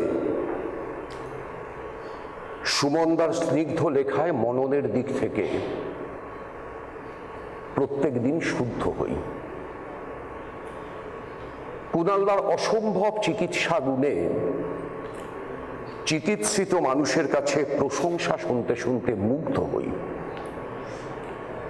আমার বন্ধুও বটে নজরুল ইসলাম, বহুদিনের পরিচিত, একসঙ্গে কলকাতা বইমেলা এক সময় বহু সময় কাটাতাম। তার প্রশাসনিক দক্ষতায় একটা সময় প্রতিদিন ঋদ্ধ হতাম। আজকে আমরা দুটো আলাদা শিবির বলা যায়, কিন্তু আপনাদের কি মনে হয়েছে আমরা দুটো আলাদা শিবির? যারা আদর্শবাদ ক্ষমতাই আসল বলবার জন্য পক্ষ হয়েছেন, তারা তো আসলে আদর্শের জন্যই হাহাকার করলেন। আদর্শ না থাকার আক্ষেপটাকেই তো তারা উত্থাপন করলেন। তাহলে আদর্শ প্রয়োজন, এই স্বীকারোক্তিতে তাদের কোনো অসুবিধে নেই, এবং ব্যক্তিগতভাবেও আমি জানি এই স্বীকারোক্তিটা তারা সব সময় করেন। পলিটিক্স শব্দটা অরিজিনালি লাতিন শব্দ পলি থেকে এসেছে। লাতিন ভাষায় পলি শব্দের অর্থ শহর, কিন্তু পলিটিক্স লাতিন শব্দ না, গ্রিক শব্দ। গ্রিক ভাষায় মানে গ্রিস ভাষায় আবার পলি শব্দের অর্থ বিবিধ। একসঙ্গে politics according to Greek dictionary it is a total study of man, society, state, morality and so on. আমরা পলিটিক্সের বাংলা করেছি রাজনীতি। রাজতন্ত্র থেকে এসেছি বলেই করেছি কিনা আমি জানি না, কিন্তু যেদিন রাজনীতি করেছি সেদিন কথাটার ভেতর দুটো মানে ঢুকিয়ে দিয়েছি। একটা মানে রাজার নীতি, আর একটা মানে নীতির রাজা। যারা রাজার নীতি বলতে রাজনীতি বোঝেন তাদের আদর্শের প্রয়োজন হয় না, তাদের হিটলার হলেই হয়। যারা রাজার নীতি বলতে রাজনীতি বোঝেন তাদের কৃষকদেরকে, গোটা দেশের কৃষকদেরকে 1 বছরেরও বেশি সময় রাস্তায় বসিয়ে রাখতে অসুবিধে হয় না। তারপর একটা গুরুনানকের জন্মদিন বেছে পাঞ্জাব ভোটের আগে এটা বলতে কোনো অসুবিধে হয় না কৃষি বিলটা প্রত্যাহার হবে, কারণ রাজার ইচ্ছা। রাজার কিংবা রানীর ইচ্ছা যদি হয়, তাহলে আমাদের সংসদীয় গণতন্ত্রের নিয়ম অনুযায়ী বাজেটে বরাদ্দ নেই এমন 1 টাকাও খরচ করা যাবে না। বাজেটের পরের দিনের খবরের কাগজে কিংবা রিপাবলিক টিভি চ্যানেলে একবারের জন্য লক্ষ্মীর ভাণ্ডার বলে কোনো প্রকল্প বাজেটে উল্লেখিত হয়েছে উত্থাপন না করা সত্ত্বেও 17,000 কোটি টাকা লক্ষ্মীর ভাণ্ডার প্রকল্পে খরচ করা যায়। ভালো প্রকল্প, প্রকল্পের বিরোধিতা না, কিন্তু বাজেটের সময় না। পরে পিডাব্লিউডির 60%, আদিবাসী তপশিলি উন্নয়নের 32%, সংখ্যালঘু উন্নয়নের 28% বাজেটের টাকা কেটে সেই 17,000 কোটি জোগাড় করা যায়, কারণ রাজার কিংবা রানীর ইচ্ছা। তাহলে যাদের রাজার কিংবা রানীর ইচ্ছায় চলতে হয় তাদের আদর্শের প্রয়োজন হয় না। কিন্তু মতাদর্শের বিকৃতির দাপটেও তো কেউ কেউ বেঁচে থাকার চেষ্টা করে, এবং এই বেঁচে থাকার উপায় খুঁজতে গিয়ে তাদের কিছু কিছু পথ খুঁজতে হয়। এটা তো ঠিকই 1917 সালের যে বেলচাধারী শ্রমিকটা প্রবল শৈত্যপ্রবাহের মধ্যে পেট্রোগার্ডের দিকে হাতের বেলচা আর কোমরে একটা রাইফেল গুজে ছুটে গিয়েছিলেন, ফ্রান্সিস ফুকুয়ামা আমাদের বলতেই পারেন সেই বেলচাধারী শ্রমিকটাও নেই, জারের শীতপ্রাসাদে কাপন ধরানোর কামানটাও নেই। কিন্তু সেই বেলচাধারী শ্রমিকের আধুনিক উত্তরসূরিকে যদি কেউ দিল্লি শহরকে 1 বছর ধরে ঘিরে রাখা কৃষকের মধ্যে খুঁজতে যান, যদি কেউ মুম্বাইয়ের ধারাবি বস্তির মধ্যে খুঁজতে চান, ধারাবি বস্তি থেকে দেখা যায় এমন একটা 27 তলা বাড়ির দিকে তাকিয়ে সম্পদের বৈষম্যর উৎকট চেহারাটাকে যদি কেউ খুঁজে পান, আবিষ্কার করেন এবং যদি বিশ্বাস করেন হেগেল থেকে মার্ক্সে উত্তরণটা আসলে ছিল সম্পদের বন্টনের বৈষম্যের অবসানের মতাদর্শ তৈরি করবার জন্য, এবং সেই পথে চালিত হওয়াটা আমার কর্তব্য, তাহলে তার মতাদর্শের প্রয়োজন হয়। 5.5% হলেও প্রয়োজন হয়, 0.5% হলেও প্রয়োজন হয়। ফলে আসলে কথা হোকের প্রধান কথাটা হওয়া উচিত মুখের উপর না বলবার সাহসটা আমরা অর্জন করতে পারি কিনা। টিনা কিংবা ফ্রান্সিস ফুকুয়ামা আমাদের শেখাতেই পারেন পুঁজিবাদ হচ্ছে সভ্যতার শেষ স্তর, মানুষ যা কিছু সৃষ্টি করেছে এর চাইতে উন্নত কোনো ব্যবস্থা মানুষ করতে পারবে না। আর আমরা উল্টো দিকে দাঁড়িয়ে বলতেই পারি যে পুঁজিবাদ কোনোদিন যে সংকট তৈরি করবে সে সংকট থেকে বেরোতে পারবে না, কারণ তার নিজের জন্মের মধ্যেই তার পতনের বীজটা তৈরি হয়ে আছে এবং সেই পতনের বীজটার থেকে ভবিষ্যতের বহির্হ তৈরি করবার জন্য তাতে যে জল আলো তাপ বাতাস দেওয়ার প্রয়োজন, কখনো কখনো কোনো কোনো দেশে যাদের দেওয়ার দায়িত্ব তারা সেটা দিতে সাময়িক ব্যর্থ হতে পারেন, দুর্বল হতে পারেন, কিন্তু তাতে ওই বীজটা বহিরূহ হবে না, এ সত্যটা প্রমাণ হয় না। সুতরাং যতক্ষণ পর্যন্ত মানুষ থাকবে, মানুষের সভ্যতার ইতিহাসটা আসলে ভালো থাকবার ইচ্ছার ইতিহাস, আর সেই ইতিহাসকে বাস্তবায়িত করবার জন্য ভালো থাকবার চেষ্টার ইতিহাস। হোমো স্যাপিয়েন্সের বাহু ব্যবহার থেকে মানুষের মস্তিষ্ক ব্যবহারে নাকি সময় লেগেছিল 7 লক্ষ বছর, কিন্তু মস্তিষ্ক ব্যবহৃত হয়েছিল শেষ পর্যন্ত। মস্তিষ্ককে কিনে নেওয়ার 1000 প্রয়াস চলে, ঠিক, এটাও ঠিক। দিলীপ দা রাজ্যের সভাপতি থাকতে থাকতেই মুকুল রায়রা তৃণমূল ছেড়ে বিজেপিতে আসেন, আবার তারা বিজেপি ছেড়ে চলে যাওয়ার পরে মুকুল রায়রাও সভাপতি থেকে চলে আসেন, এটাও ঠিক। আগের দিন টেলিভিশন চ্যানেলে নির্বেদ দা কংগ্রেস দলের হয়ে তৃণমূলকে ব্যাপক গালাগাল করে যাওয়ার পরে পরের দিন তৃণমূল দলের প্রতিনিধিত্ব করবার জন্য হাজির হন। আমি এ দুটোর কোনোটা পারি না, আমায় ক্ষমা করবেন। ধন্যবাদ, নমস্কার। মানুষ বানর থেকে মানুষের বিবর্তনে শ্রমের ভূমিকা স্মরণ করালেন তন্ময়বাবু, কিন্তু আমার মনে হয় শেষ কথা সত্যি সত্যি তন্ময়বাবু, মানে এন্ড অফ হিস্ট্রি বলে তো শেষ কথা, আমরা শেষ কথা বলার জায়গাতে কেউ আসতে চাই না, একেবারেই চাই না, কথা হোক, শেষ কথা কেন বলবো এখন। সুতরাং মানুষ বানর থেকে মানুষ, মানুষ থেকে আরো উন্নত মানুষের বিবর্তনে মেধার ভূমিকা থাকে শ্রমের পর, কি বিষয়? একদমই তাই। এবং তন্ময়বাবুর কথায় যে বিষয়গুলো উঠে এলো, অনেকগুলো বিষয় ইতিহাসের পাতা থেকে হোক বা সাম্প্রতিক কাল থেকে হোক, অনেকগুলো বিষয় অনির্বাণ আমরা শুনলাম। এবং তার মধ্যে থেকে রাজার ইচ্ছে চললে রাজনীতিকদের আদর্শের প্রয়োজন হয় না, কিন্তু যারা মতাদর্শের উপর নির্ভর করে এগিয়ে যেতে চান রাজনীতির পথে, তাদের জন্য অবশ্যই আদর্শের প্রয়োজন রয়েছে। এই কথা বলেই তার মোটামুটিভাবে তার যে কথা, যে বক্তব্য তা তিনি শেষ করেছিলেন তন্ময়বাবু। এবং আজকে আমরা যখন এখানে আমাদের আজকের যে মোশন রিপাবলিক বাংলা কথা হোক, এখানে আজকের যে মোশন অর্থাৎ আদর্শবাদ ক্ষমতাই আসল, সেই জায়গায় পক্ষে এবং বিপক্ষে যারা যারা গেস্টরা রয়েছেন তাদের প্রত্যেকের কথা আমরা শুনলাম, প্রত্যেকের পয়েন্ট কী কী রয়েছে সেটা জানলাম। এবং তারপর আমার মনে হয় একটা জায়গা বোধহয় ওপেন প্ল্যাটফর্ম রাখা প্রয়োজন, যেখানে এরা প্রত্যেকে যাদের বিরুদ্ধে দোষ দিলেন এবং যারা আরোপিত হলেন, সেই প্রত্যেকে নিজেদের পয়েন্টগুলো যাতে নিজেদের কাছে ক্লিয়ার করতে পারেন, সেই সুযোগটা আমার মনে হয় রাখা প্রয়োজন। একেবারে আমার মনে হয় বিষয়টা দোষারোপের থেকেও বোধহয় বেশি পথের কথা হচ্ছে। একদম, পক্ষেও পথ খুঁজছেন, পথটা ঠিক কি সেটা নিয়ে বোধহয় আলোচনা হচ্ছে। সুতরাং সেই আলোচনা, সেই কথাটা এগোক। আমার মনে হয় আমি এদিক থেকে প্রথম সুযোগ করি, তার কারণ আজকে ওরা বিরোধী পক্ষ, একদম, তো হাউস বিলংস টু অপোজিশন।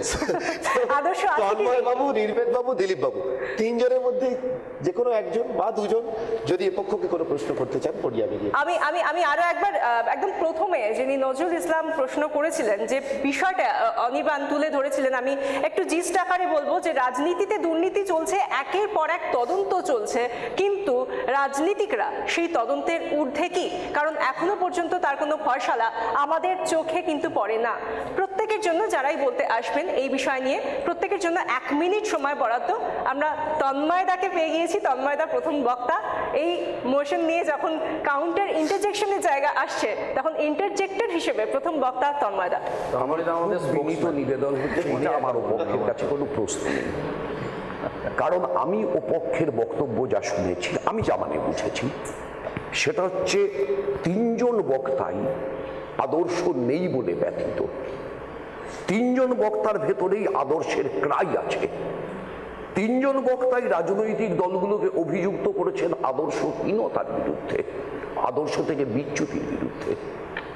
একটা প্রশ্ন নির্দিষ্ট করে আমার দল সম্পর্কে হয়েছে, সিপিআই থেকে সিপিএম হলো কেন? আদর্শের জন্যই। সিপিআইয়ের কর্মসূচি আর সিপিআইএমের কর্মসূচি পড়লেই বোঝা যাবে কেন হয়েছিল, আদর্শের জন্যই হয়েছিল। কংগ্রেস কেন তৃণমূল হয়েছিল, জনতা দল কেন বিজেপি হয়েছিল, আমার পয়েন্ট না। কিন্তু আমি বলছি যে আমার সত্যি কোনো প্রশ্ন নেই, 3 জনই আমার কাছে অত্যন্ত শ্রদ্ধেয় মানুষ। আর নজরুলবাবু তো প্র্যাকটিক্যালি আমার বন্ধু, বহুদিনের বন্ধুত্ব আমাদের। ফলে আমি এই যে ওনারা আদর্শের ক্রাইটা প্রকাশ করেছেন, এই আদর্শের ক্রাইটা প্রকাশ করার জন্য আমি ওদেরকে আমার স্যালুট জানাচ্ছি। অনেক ধন্যবাদ তন্ময়দা, একেবারে অন টাইম। তন্ময়দা শেষ করলেন 30 সেকেন্ড, মানে 30 সেকেন্ডই অনির্বাণ। আদর্শ আছে এই কথা বারবার যারা বিপক্ষে ছিলেন আজকের মোশনে তারা বলেছেন, আরও একবার তাদেরকে সুযোগ দেওয়া হচ্ছে। তন্ময়দার বন্ধু সবাই, তাই উনি কিছু বলবেন না, তাহলে তো বিতর্ক হবে না। আমারও বন্ধু বড় আছেন সবাই। আমি বলছি ডাক্তারবাবু যে ধরনের প্রশ্ন তুললেন যে ইনকোয়ারি হচ্ছে, রেজাল্ট আসে না, খালি সিবিআই বা রাজনীতিদের ক্ষেত্রে নয়। এখানে নজরুলবাবু বসে আছেন, উনি অনেক বছর চাকরি করছেন সম্মানের সঙ্গে এবং লড়াই করেছেন, অনেক বড় অফিসার ছিলেন, অধ্যাপক আছেন। কোন ডিপার্টমেন্টে ইনকোয়ারি হয় না আর কোন ডিপার্টমেন্টে রেজাল্ট বেরোয়? আমি যদি প্রশ্ন করি, পুলিশে ইনকোয়ারি হয় না, ডিপার্টমেন্টে ইনকোয়ারি হয়, কজনের সাজা হয়, কেউ না কেউ ম্যানিপুলেট করে। হতে পারে আমাদের ক্যারেক্টার, কিংবা আমাদের ট্রান্সপারেন্সি নেই আমাদের সিস্টেমের মধ্যে। সরকার আসে, সব সরকার কোনো না কোনো ইনকোয়ারি কমিশন তৈরি করে, কটা রেজাল্ট এসছে, যদি কমিশনের রিপোর্টও আসে কে খুলে দেখে, আর তার ইমপ্লিমেন্ট কতটা হয় বা সাজা কতটা হয়। হতে পারে আমাদের এই সিস্টেমের মধ্যে এই গণ্ডগোলটা আছে যে কোথাও রেজাল্ট আসে না, অবশ্যই আসা উচিত, তাহলে তো লোকে যে যা ইচ্ছা করবে, কোনো ভয় থাকবে না। আমরা মনে করি সর্বোচ্চ সিবিআই, সব কথায় কথায় সিবিআই বলা হয়, সব জায়গায় এখন সিবিআই ঢুকে গেছে। সময় শেষ। কিছু হয়নি এরকম নয়, অনেক লোক জেলের ভাত খাচ্ছে, অনেকের সম্পত্তি ক্রোক হয়েছে, অনেক রাজনীতিকের জীবন চলে গেছে, জেলে শেষ হয়ে গেছে। লালু প্রসাদ কোথায় আছে? হয়েছে, আরও অনেকে জেলের ভাত খাচ্ছেন, হয়নি এরকম নয়, কিন্তু হওয়া উচিত এবং তার জন্য সবার দায় দায়িত্ব আছে, প্রত্যেকে এটা প্রেশার ক্রিয়েট করা উচিত। সময়ই শেষ কথা। দিলীপবাবু একটু যদি দাঁড়িয়ে যান, আমার আপনাকে 30 সেকেন্ডসের এক্সট্রা টাইম দিয়ে আমি একটা বিষয় জানতে চাইবো। ডক্টর কুণাল সরকার যখন বলছিলেন তখন তিনি একটা বিষয় বলেছিলেন যে ভুল বিয়ে বাড়িতে চলে যাওয়া, অর্থাৎ কোথাও গিয়ে যে দলে থেকে কাজ করতে পারছি না, এই কথাটা বিধানসভা নির্বাচনের আগে এবং পরে বারবার শোনা গেছে এবং আজকের দিনে দাঁড়িয়েও অত্যন্ত প্রাসঙ্গিক। দল বদল করা, এখানে কি আদর্শ রয়েছে, কিভাবে রয়েছে? কারণ আপনি যে দলের প্রতিনিধি বা রাজ্যের শাসক দল, তারা কিন্তু এই ঘনঘটায় বারবারই জর্জরিত, আমরা সেই ছবি রোজই নিত্যদিন দেখতে পাচ্ছি। দেখুন, দল বদলটা যেটা 30 সেকেন্ড সময়, যেমন বললেন অনেকে, আজ নূতন নয়, বিদেশে হয়েছে, আমাদের দেশে হয়েছে, হচ্ছেও। কিন্তু আমি যেটা মনে করি, সমস্ত সিস্টেমের পতন হয়, বিকৃতি হয়, বাড়ে, সব ব্যাপারে হয়েছে, এটাও বাড়ছে, ঠিক করার সিস্টেমটা কমজোর। তাই এটা আমাদের পশ্চিমবাংলায় এখন বেশি চোখে লাগছে। তৃণমূল কংগ্রেস ক্ষমতায় আসার পরে এটা ব্যাপক হয়েছে। যে নেতার নাম নিলেন আমার বন্ধু তন্ময়দা, টিএমসি ক্ষমতায় আসার পরে তাদের সমস্ত পঞ্চায়েত, মিউনিসিপ্যালিটি, জেলা পরিষদের রাতারাতি পাল্টে দিয়েছিলেন, আর সেইখান থেকে একটা ব্যবসায়ীকরণ হয়ে গেছে ব্যাপক হারে। অনেকে চরিত্র হয়ে গেছে, অনেকে এসেছেন, অনেকে আনা হচ্ছে, কিন্তু আমি মনে করি না ওই লোকগুলোই শেষ কথা রাজনীতির। ওরা শেষ কথা নয়, ওরাই রাজনীতির নয়, এটা প্রমাণ করতে হবে সবাইকে। যারা রাজনীতিতে আছেন, যারা সমাজ আছেন, তারা তো হতেই থাকবে। আর রাজনীতিতে পরিবর্তন করাটা সবসময় খারাপ এরকম নয়। আমি যে পার্টিতে আছি, মনে করুন সেই পার্টিটা ঠিক কাজ করছে না, আমি যে উদ্দেশ্য নিয়ে এসেছি সেটা হচ্ছে না, সমাজের লাভ হচ্ছে না, আমার মনে হলো অন্য পার্টিতে গিয়ে কাজটা করার দরকার আছে, বা যদি বেটার পার্টি পাই যাওয়া উচিত। অনেকবার হয়েছে এরকম। আজকে ভিপি সিং প্রাইম মিনিস্টার ছিলেন, তার পার্টি কোথায়, তিনি কোথায়? গুজরাট প্রাইম মিনিস্টার ছিলেন, তিনি কোথায়, তার পার্টি কোথায়? দেবগৌড়া কোথায়? ওই পার্টির লোকেরা মনে করেছে এটা পারিবারিক পার্টি বা ব্যক্তিগত পার্টি, এটা প্রপার্টি হয়ে গেছে, চেঞ্জ করার দরকার আছে বৃহত্তর স্বার্থে, তারা হয়তো অনেকে করেছেন, সেটা হওয়া উচিত। কিন্তু তারপরে আপনি কি করছেন? সে কথার উত্তর দিতে হবে। ধন্যবাদ দিলীপ বাবু। নির্বেদ বাবু? হ্যাঁ, ওকে, মাস্টার স্ট্রোকটা নির্বেদ দেবেন। আচ্ছা, ঠিক আছে। ওস্তাদের মার শেষ রাতে এরকম ভাবেই হয়তো ভাবা যেতে পারে। সম্ভবত বিষয়। দেখুন, সংক্ষিপ্ত কয়েকটা পয়েন্ট। প্রথমত হচ্ছে এই সংক্ষিপ্ত পরিসরের অনুষ্ঠানেও যে একটা দলবদল হয়ে যাবে, তন্ময়দা আমাদের দিকে চলে আসবেন, এটা বুঝতে পারিনি। তো ওই ভাইরাল জ্বরের মতো দলবদলটাও একটা ভয়ঙ্কর প্যান্ডেমিকের মতো দেখা যাচ্ছে। দ্বিতীয় কথা হলো যে আমার আলোচনাটা শুনে মনে হচ্ছে যে এখন পলিটিশিয়ানদের প্রবলেম উইথ আদর্শ হচ্ছে খানিকটা ওই শেষের কবিতার অব্যক্ত প্রেমের মতো আছে, কিন্তু ব্যক্ত করা যাচ্ছে না। বর্তমান মনের মধ্যে আছে, সবাইর আছে, আপনারা সেটার একটা উদ্গীরণ করতে চান, কিন্তু ঠিক সময় মতো সেটা করতে উঠে পারছেন না। সুতরাং আপনার প্রেমটা অব্যক্ত থাকবে না ব্যর্থ হবে, সেটা আপনাদের উপর হাতে আছে। আমাদের থেকে দুটো প্রশ্ন। একটা হচ্ছে এই ভগ্নাংশের যে আমরা রাজনীতি দেখতে পাচ্ছি, তার মধ্যে আপনারা পার্টির ঊর্ধ্বে দেশটাকে দেখেন কি দেখেন না, একটা প্রশ্ন। এবং দ্বিতীয়ত যে প্রশ্নটা আপনাদের করেছিলাম একজন সাধারণ মানুষ হিসেবে, যে সাধারণ জনসাধারণ যে নিয়মের বেড়ার যে নিয়মের গণ্ডির মধ্যে আমরা বাস করি, আপনারা পলিটিশিয়ান হিসেবে নিজেদের সেই স্ক্রুটিনি এবং সেই অ্যাকাউন্টেবিলিটিতে আপনারা সাবমিট করতে চান কি চান না, that is the question of the people. Thank you. ধন্যবাদ, ধন্যবাদ ডাক্তার সরকার। আমার দল মনে করে ব্যক্তির চাইতে দল বড়, দলের চাইতে সমাজ বড়, সমাজের চাইতে দেশ বড়। এটাই আমার দলের স্ট্যান্ড। কথা বলছি আবার। ব্যক্তির চাইতে দল বড়, অর্থাৎ সমষ্টির পরে আর কিছু থাকতে পারে না। অনেক দলের থেকে দেশ, বলতে দলের চাইছেন। থেকে বড় দেশ, দেশের চেয়ে বড় কিছু হতে পারে না। দেশের থেকে বড় কিছুই হতে পারে না। অধ্যাপক সুমন মুখোপাধ্যায়। আমরা মনে করি সবের থেকে হৃদয় বড়, হৃদয়ের থেকে মন বড়, মনের থেকে দেশ বড়। সেটা যদি হয় তাহলে আমার প্রশ্ন, আপনি কি করে এক্সপ্লেন করেন রাবড়ি দেবী 8 বছর চিফ মিনিস্টার ছিলেন? এটার মধ্যে কি আদর্শ ছিল? আপনি কি করে বোঝাবেন ফুলন দেবী কি করে এমপি হলেন? আপনি কি করে বোঝাবেন বিজয় মালিয়া যে নাকি কোটি কোটি টাকা নিয়ে চলে গেছে, তাকে এমপি করানো হয়েছিল এবং সে বোধহয় এখনও বেনিফিট পাচ্ছে পার্লামেন্টেরিয়ান হিসেবে? ভারতরত্ন শচীন টেন্ডুলকারকে কেন পার্লামেন্টে ঢোকানো হলো যখন তিনি সেইখানে অ্যাটেন্ডেন্সই দেননি? আমার ব্যক্তিগত ধারণা, মন মুখ এক নয় এবং মন এবং হৃদয় এক নয়। যা বলা হয়, যেটা দেখানো হয়, ম্যানিফেস্টোতে যেটা থাকে, সেটা একেবারেই মেলে না আপনাদের ভাবগতিক থেকে। এই কারণেই কোয়ালিশন তাহলে হতো না, ফ্লোর ক্রসিং তাহলে হতো না। এককালে 6 মাসের মধ্যে একটা দলবদল, সেটা আপনি বরদাস্ত করছেন কি করে আপনাদের পার্টিতে? হয় একটা পার্টিতে থাকুন, নয় আপনি সন্ন্যাস নিন। কিন্তু এই ফ্লোর ক্রসিং করছেন, আবার ফিরত আসছেন, আয়ারাম গায়ারাম, এটা কি? এটা আদর্শের একটা পরিচয়? আমরা সামনের প্রজন্মকে কি শিক্ষা দিচ্ছি? আর সব কাজের পেছনে আমরা একটা টাইটেল চাইছি। আমার পরিচয় ভিজিটিং কার্ড নয়, আমার পরিচয় আমার কর্ম, আমার পরিচয় আমার ব্যক্তিত্ব, আমার পরিচয় আমি কি উৎস দিতে পারি, কি source of information and encouragement হতে পারি দেশকে এগিয়ে নিয়ে যাওয়ার। আপনি তাকে যদি বলতে পারেন তাহলে আদর্শ আপনি আমায় বোঝাতে পারবেন। ধন্যবাদ সুমন বাবু। মন যদি ভাবনা হয়, মুখ যদি ভাবনা প্রকাশের মাধ্যম হয়, আর হৃদয় যদি যে ভাবনা ভাবছি এবং প্রকাশ করছি সেই ভাবনাকে কার্যকর করার উপাদান হয়, আসলে মনটা ঠিক কোথায় ডাক্তার কুণাল সরকার জানেন? হৃদয়টাই বা ঠিক কোথায়? সুমনদাও কি জানেন? অর্থনীতির সাবজেক্ট তো হৃদয় না।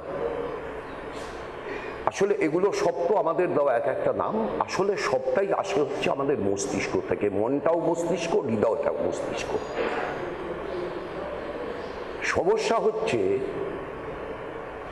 এখানেই তো আদর্শের প্রয়োজন, যে মস্তিষ্কর মধ্যে যদি গলতটা থাকে বা যাদের আছে, আমি অবশ্যই বলছি না যারা আমার বিরুদ্ধে বসে আছেন তাদের আছে, আমি সেটা বিশ্বাসও করি না, কিন্তু মস্তিষ্কের মধ্যে যেখানে গলতটা থাকে সংকট তো সেখানে জন্মায়। পৃথিবীর একটা সংকটকে আপনি ব্যাখ্যা করতে পারবেন যা মস্তিষ্কের মধ্যে গলদ ছাড়া উত্থাপিত হয়েছে? শেষের কবিতার অব্যক্ত প্রেম কুণালদা মাঝে মাঝে সাহিত্য বলেন, ঠিকই, তবে এই অব্যক্ত প্রেমও কিন্তু শেষ পর্যন্ত সে আমার প্রেম তারে আমি রাখিয়া এলেন অপরিবর্তন অর্ঘ তোমার উদ্দেশ্যে, এইটা দিয়ে শেষ হয়েছিল, অব্যক্ত ছিল না। ধন্যবাদ। দার্শনিক হয়ে যাচ্ছে ব্যাপারটা। দিলীপবাবু বলছেন খুব দার্শনিক হয়ে যাচ্ছে ব্যাপারটা। কিন্তু রাজনীতি আর দর্শনের তো হাত ধরাধরি চলাচলই একদম নজরুল। আমরা একদমই ইন্টারজেকশনের জন্য এবার প্রাক্তন আইপিএস অফিসার নজরুল ইসলাম। 19 সালে লোকসভায় যারা এমপি হয়েছেন তাদের 88% কোটিপতি এবং 43% কেস খাওয়া, ক্রিমিনাল কেস আছে। আর 21 সালে বিধানসভায় আমাদের যারা এমএলএ হয়েছেন তাদের 54% কোটিপতি এবং 49% ক্রিমিনাল কেস আছে। আমি যারা রাজনৈতিক নেতৃবৃন্দ আছেন তাদের কাছে প্রশ্ন, তো এই প্রধান রাজনৈতিক দলগুলি কি ধনী অপরাধীদের হাতে চলে যায়নি, দখলে চলে যায়নি? দলভিত্তিক বিন্যাসটা বলে দিন না। উত্তর দেবে না, আমার ভিত্তিক বিন্যাসটা বললে তো দর্শকের সুবিধা হবে। হ্যাঁ, বলছে না, কারণ তাতে আপনাদের কোনো রিপ্রেজেন্টেটিভ আমি আমাদের নাম নেই তো। ওইদিকে যাবেন না। আর দেখুন এই যে 21 সালে আমাদের বিধানসভায় যে ভোট হলো, রাজনৈতিক দলগুলো কত খরচ করে কত হিসেব দেয় আপনারা জানেন। যে হিসেব দিয়েছে তাতে এ রাজ্যে বিজেপি খরচ করেছে 151 কোটি টাকা, তৃণমূল খরচ করেছে তার থেকেও বেশি 152 কোটি টাকা, এবং তারপরে প্রশান্ত কিশোর এবং তার দলদের ভাড়া করার টাকা তো আছে। আমার কাছে প্রশ্ন, এত টাকা আসে কোথা থেকে? তৃতীয়, আপনারা এই যে আয়ারাম গোয়ারাম করার পরে কি অবস্থা সৃষ্টি করেছেন দেখুন। আমি বাবুল সুপ্রিয়র উদাহরণ দিচ্ছি, তিনি কিছু রাগডাক করেননি। আপনি আপনার কথা এগিয়ে নিয়ে যান, কিন্তু সময় শেষ, প্লিজ একটু। হ্যাঁ, আমি এটা দিয়ে শেষ করছি। বাবুল সুপ্রিয় যখন কেন্দ্রীয় মন্ত্রিসভা থেকে বাদ দেওয়া হলো তখন উনি বললেন যে আমি রিজার্ভ বেঞ্চে বসা খেলোয়াড় নয়, খেলতে চাই। সাংবাদিকরা জিজ্ঞেস করলেন তাহলে কি আপনি এবার দিদির জন্য গান বাঁধবেন? তিনি বললেন যে আমি প্রফেশনাল পেড সিঙ্গার ছিলাম, অর্থাৎ মোদি যখন পে করেছে গেয়েছি, এখন দিদি পে করবে আমি গাইবো, সব ঠিকঠাক ছিল। কিন্তু কিছু নিম্ন রুচির লোক কি গোলমাল বাঁধালো দেখুন। উনি পথসভা করে খুব আন্তরিকভাবে বলছিলেন যে তৃণমূলের থেকে ভালো দল নেই, পাশে থেকে এই নিম্নরুচির লোকগুলো গান বাজিয়ে দিল, এই তৃণমূল আর নয়। বুঝুন রাজনৈতিক নেতারা এই আজ এ দলে কাল ও দলে গিয়ে কি অবস্থার সৃষ্টি করেছে। যে ওস্তাদের জন্য সবাই অপেক্ষা করছিলেন, মোশনের পক্ষে যারা রয়েছেন, যে নির্বেদা একেবারে শেষ রাতে তিনি আসবেন, অর্থাৎ শেষ প্রহরে আসবেন, তিনি এসে গিয়েছেন পরিয়ানে। তাহলে শেষ পর্যন্ত বোঝা গেল যে ওই ব্যক্তিগতর বাইরে আর কিছু নেই। ব্যক্তিগতভাবে অমুক লোক কি করেছে, অমুক লোক কি করেনি, এর বাইরে আর কিছু চিন্তা ভাবনা নেই। তাহলে এত আদর্শের কথাবার্তা বলে কি লাভ? একটি ব্যক্তিগত লোক কি করলো না করলো তাতে কি এসে যায় দেশের মানুষের? 130 কোটি মানুষ, কারা বললেন যে কত কোটি যেন লোক এখনো খেতে পায় না, উনিই বোধহয় বলছিলেন। সেখানে একটি লোক কি করলো না করলো তাই নিয়ে সমস্ত দেশের আদর্শ বিবেচনা করা হচ্ছে, এটা হয় নাকি কখনো? একটা চ্যানেল কত খারাপ কথা বললো তাই নিয়ে সমস্ত চ্যানেলের সম্পর্কে আপনি বলে গেলেন, হয়? তা নয়। আসলে আমাদের চিন্তাটা খুব সংকীর্ণ হয়ে আসছে, কারণ আমাদের চিন্তায় তার চেয়ে বেশি আমরা কিছু দেখাতে পারছি না। আমাদের মেটেরিয়াল নেই হাতে, আমাদের পড়াশোনার কোনো একটা জায়গায় প্রবলেম হচ্ছে। তার কারণ আমরা আলোচনা শুনতে শুনতে শুনতে শুনতে এমন একটা জায়গায় এসে পড়েছি যে ব্যক্তিগতভাবে ওই কালুর মা সে কিন্তু কালকে রাত্রির বেলা ওই যখন রান্না করছিল তখন ওই অমুকটা দিয়ে দিয়েছিল মশলার জায়গায়, সেই জন্যে কালুর কাকা মারা গেছে। এটা কি কোনো কথা? আজকে এত বড় আলোচনার মধ্যে কোথায় চিন্তা হচ্ছে যে ভারতবর্ষের রাজনীতি, যে রাজনীতি পৃথিবীর একমাত্র দেশ আদার দেন গ্রিস, যে দেশের রাজনীতির চিন্তাটা একজন করেননি, বহু মানুষ মিলে তার ধর্ম চিন্তা, তার রাজনীতির চিন্তা সবাই মিলে করেছেন, সেই দেশে দাঁড়িয়ে আমি বলছি যে কালুর মা কি খেয়েছিল আর না খেয়েছিল, এটা চেহারা। এইটা থাকবে আমি ধরে নিচ্ছি আরও একটা সপ্তাহ। যখন এটা দেখানো হবে তখন বেশ কিছু মানুষ দেখবেন, কয়েক কোটি মানুষ নিশ্চয়ই দেখবেন, বা কয়েক লক্ষ মানুষ দেখবেন, কয়েক হাজার তো বটেই। তারা দেখবেন যে আমরা বললাম যে ফাইনালি এই কটা লোক এই করেছে, তৃণমূল কংগ্রেস এই করেছে, তাও অত্যন্ত একটা গ্রামের একটি অঞ্চলে, কি বিজেপি অমুক করেছে গ্রামের আরেকটি অঞ্চলে, সিপিএম এতদিন ধরে কিছু কিছু করেছিল এখনও করছে, হেও একটা প্রান্ত সীমায়। সেটা নিয়ে আলোচনাটা হচ্ছে আমি যদি সামান্যতম বুঝে থাকি তাহলে আলোচনাটা হচ্ছে আদর্শ নিয়ে। আদর্শটা একটি মানুষের নয়, আদর্শটা সমস্ত মানুষ কোনখানে লক্ষ্য করবে। খেয়াল করবেন যে ভারতবর্ষে পশ্চিমবাংলায় 1967 সালের আগে সমস্ত মধ্যবিত্ত বুদ্ধিজীবী ছাত্ররা রাজনীতির পথে ছিল, আর 1969 সালের পরে 71 সালের পরে আস্তে আস্তে আস্তে আস্তে তারা সরে গেল। কেন সে আলোচনায় যাচ্ছি না, সময় কম, কিন্তু এটা পরিষ্কার যে তারপরের থেকে যে রাজনীতির চেহারা হয়েছে সেখানে নিশ্চয়ই কিছু পয়সা করি, ব্যক্তিগত উদ্যোগ এইসব চলছে, এবং যার জন্যে এখান থেকে ওখানে, ওখান থেকে সেখানে রাজনীতির ওঠাপড়া চলছে। কিন্তু এটা তো রাজনীতির নাম আমরা গ্রহণ করছি, কোট আনকোট, ওটা রাজনীতি নয়। নির্বাণবাবু, একটু আপনার কাছে একটা বিষয় একটু স্পষ্ট হব এই কারণে, কারণ আপনি যে কথাগুলো বলছেন সেটা একটা সার্বিক কথা, কিন্তু আমরা যে দেখতে পাচ্ছি যে বারবার দল বদলের চিত্রটা উঠে আসছে, সেই জায়গায় কিন্তু দেখা যাচ্ছে যে দল বদল করা যে সমস্ত মানুষগুলো বা রাজনীতিকরা, তারা যখন দল বদল করছেন, শুধুমাত্র তিনি দল বদল করছেন, কিন্তু তার পেছনে যত মানুষ ভোট দিলেন, যত মানুষ সেই রাজনীতির বা রাজনৈতিক দলটির হয়ে কাজ করলেন কর্মী হিসেবে, তারা কোথায় যাবে? আদর্শ তো তাদের কাছেও অন্যরকম একটা ভ্রান্ত ধারণা তৈরি করবে।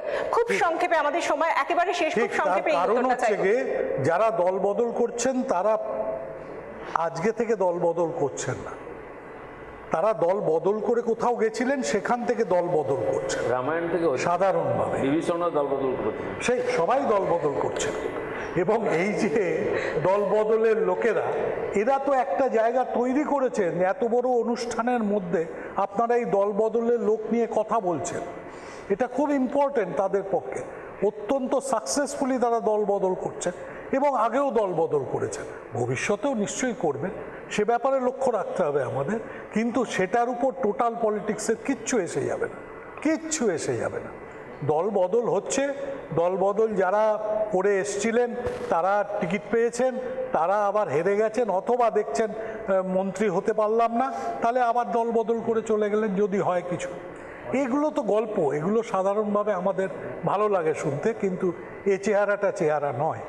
সুতরাং যেটা বলছিলাম সেটাই শেষ কথা, যে ফাইনালি আমাদের আলোচনাটা অত্যন্ত একটা সংকীর্ণ জায়গায় এসে কোথাও যেন থমকে যাচ্ছে। এটাকে আরেকটু বৃহৎ রূপ দিলে আমার মনে হয় আগামী দিনে আমরা ভালো করব, তার কারণ এই চেহারাটা কিন্তু চিরন্তন থাকবে না। প্রশ্নটা তো রাখা হলো নির্বেদা, যে আপনারা পার্টির ওপরে দেশকে দেখছেন কি দেখছেন না, সবার কাছে তো এই প্রশ্নটা রাখা হলো। পার্টির উপরে কি কেউ দেশকে রাখে? মনে করেন যে এই প্রশ্নেরও কোনো ব্যাপ্তি নেই, তাহলে আপনার কাছে কোন প্রশ্নের ব্যাপ্তি? বলে দিচ্ছি, পার্টির উপর কেউ দেশকে রাখে নাকি? কেউ মার্কস কি কোনোদিন দেশের কথা ভেবে তার এটা ম্যানিফেস্টো লিখেছিলেন? না, নিটশে তার লেখা লিখেছিলেন দেশের কথা ভেবে। দেশের উপর কেউ লেখেনি, দেশের কথা ভেবে কেউ লেখেননি, লিখেছিলেন তার নিজের বুদ্ধিজীবী চিন্তা থেকে। তার নিজের বুদ্ধি চিন্তা তার মনন থেকে লিখেছিলেন। দেশটার কথা যে আমরা বলি, শেষ পর্যন্ত দেশটা ওই একটা জিওগ্রাফিক্যাল বাউন্ডারিকে ধরেই আমরা কোনো প্রশ্ন দেশকে সুমন বাবু বলি, রয়েছে? কিন্তু দেশের কথা ভেবে কেউ আর লেখে খুব সংক্ষেপে, আমাদের সত্যি আর একদম আমার সময় একটাই নেই। প্রশ্ন, আপনি ব্যতিক্রমীর কথা বলছিলেন সামগ্রিক চিন্তার ধারা থেকে। এক ফোঁটা লেবুর রসে ল্যাকটিক অ্যাসিডে দুধের ছানা কেটে যায়, তাতেই তো বোঝা যায় আদর্শ কি। আপনি তার উত্তরে কি বলবেন? তার উত্তরে একটাই বলবো যে ল্যাকটিক অ্যাসিডে খোঁজ করতে হবে যখন ছানা করতে হবে, এটা সেই তত্ত্ব নয়। ল্যাকটিক অ্যাসিডের খোঁজ করে তারপরে যদি আপনি 1 গামলা দুধের খোঁজ করে তার উপর ফেলেন, সেটা কোনো তত্ত্ব হচ্ছে না। তাহলে মানুষের ক্ষেত্রেও প্রতিটি মানুষ চরিত্রহীন হয়ে যায় এক কণা ওই ল্যাকটিক অ্যাসিডের জন্য। আমাদের এই বিতর্ক কথা হোক, রিপাবলিক আমার বাংলা মনে হয় কথা হোক, এটা সেখানে কথা সাধারণ সত্যি রাজনীতি শেষ হওয়ার নয়। সাধারণ রাজনীতিটা একটু অন্যরকম ভাবে এগোয়, এবং আমার মনে হয় সেটা খুবই খুবই প্রয়োজন যে একটা রাজনীতির কথা বলা, যে রাজনীতি সত্যি আমাদের একটা নতুন মুখ দেবে, নতুন চেহারা দেবে। তার জন্যে ব্যক্তির নাম করে বলার দরকার নেই, তার জন্য ওই পথটাই বড় কথা। আজকে কিন্তু আমরা কেউ সে পথে আছি বলে গভীরভাবে আমরা নিমজ্জিত বলে মনে হয়। অনেক অনেক ধন্যবাদ, অনেক ধন্যবাদ নির্বোধ বাবু। ফিজিক্সের ল্যাবরেটরিতে সোশ্যাল সায়েন্সের পরীক্ষা হয় না, হয় না। সোশ্যাল সায়েন্সের পরীক্ষা সোসাইটির ল্যাবরেটরিতে হয়। না না বিতর্ক শেষ আর লাইফটিক অ্যাসিড আমরা দেখছি বিতর্ক থামছে না। কথা চলছে, মানে কথা চালাচালি চলছে, অর্থাৎ কথা হচ্ছে। কথা হচ্ছে এবং সেটাই আমাদের উদ্দেশ্য, একদমই তাই। তাই কথা হোক। আমাদের আজকের এই বিতর্ক এখানেই শেষ করছি।